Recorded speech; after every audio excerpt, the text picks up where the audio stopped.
Планина, одржливост, рециклирање. Ова беа дел од темите на повеќето настани во рамки на Прошара и 2024, што се одржа пред крајот на месец август на Попова шапка. Дводневната програма беше наменета за сите возрасти, а посетителите можеа да учествуваат во планинарски тури, еколошка акција, екобазар и слични активности, збогатени со музика. И во овој облик на Прошарај, кој што се одржува втора година поред, организаторите упатуваат порака дека Шарпланина постојано инспирира и дека е место за релаксација, авантури и дружба. Тинеџерите овој пат имаат детски камп, тоест тинеџерски камп кој ќе трае 2 дена со кратка тура до Јелак, каде што учат основни планинарски вештини, значи поставување шатори, како се треба се облече за во планина, облека и така натаму. Другото што се однесува за возрастните, имаме екобазар, еден од основните карактеристики на сите настани до сега на Шарам. Покрај екобазарот имаше 2 работилници за возрастни, кои што едната беше Draw Confidently, другата беше Paint and Wine. Исто така имаме доста изведувачи, локални од Тетово, секогаш тајниот зачинове настан. Понатака имаме секогаш тура за возрастни планинарска, оваа година беше до Антени. За најмалите имаме еко катче каде што бојат на рециклирани материјали цел зид.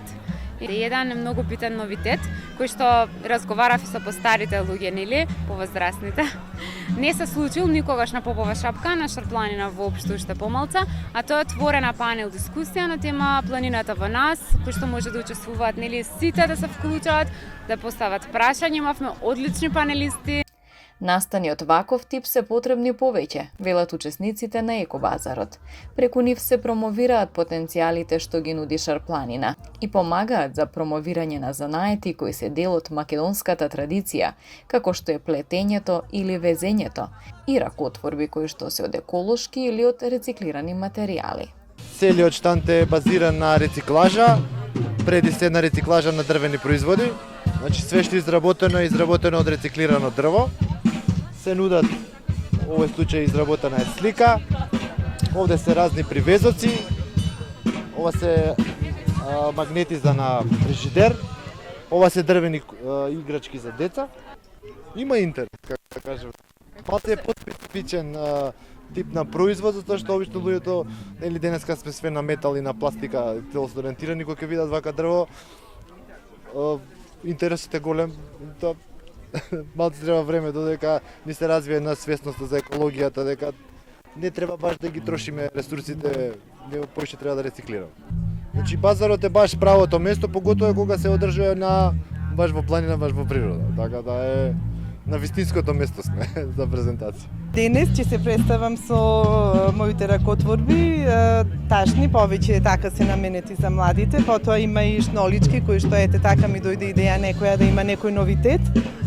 Потоа имам за термос, исто така футрола за термос. Колку е ценета рачната изработка во нашата земја? Ми се чини почнува постепено. Во почетокот мислам дека малку одевме на таа повеќе изработена која што не е рачно изработена торба, но сега веќе како повеќе да имаат младите развиено вкус за рачна изработка и сепак тоа е уникат кој што може да го има само во еден примерок.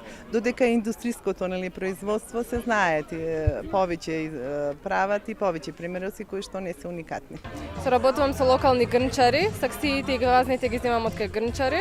Некогаш нарачувам модели по моја замисла, некогаш ми даваат грнчарите модели кои што тие ги изработуваат, а јас потоа ги доработувам со фина изработка и ги цртам. Јас сум сликар по професија и тоа е, значи, моето ателје е за рачно изработени и насликани сакси.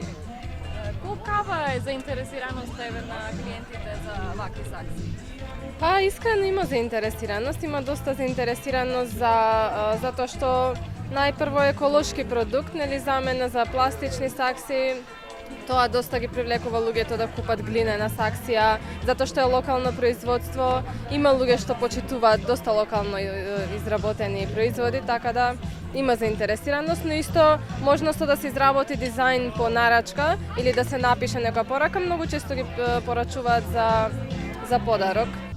Екопроизводи од домашната бавча беа дел од ова издание на базарот. Посетителите имаа можност да вкусат домашно подготвена храна. Тука ги носиме зимниците кои што ги приготвуваме од свежите производи што растат во бавчите околу казаница. И тоа е се она што не успеваме да го изедеме сами, така што посетителите на Прошарај ќе имаат можност да вкусат од тоа што расте околу казаница, доколку одлучат дел од тоа да си понесат и дома. Првенствено тоа што го приготвуваме за себе зависи од природата во која што шара е многу содржана, во зависност од приносот од кој што дел е во полнек, а дел го очекуваме за подоцна, се разбира. Таква е сезоната. Доколку преостане и годинава се надеваме дека ќе има ајвар, ќе има салца, мармалат од смокви, мармалат од малини и мармалат од силиви. Што е најмногу барано?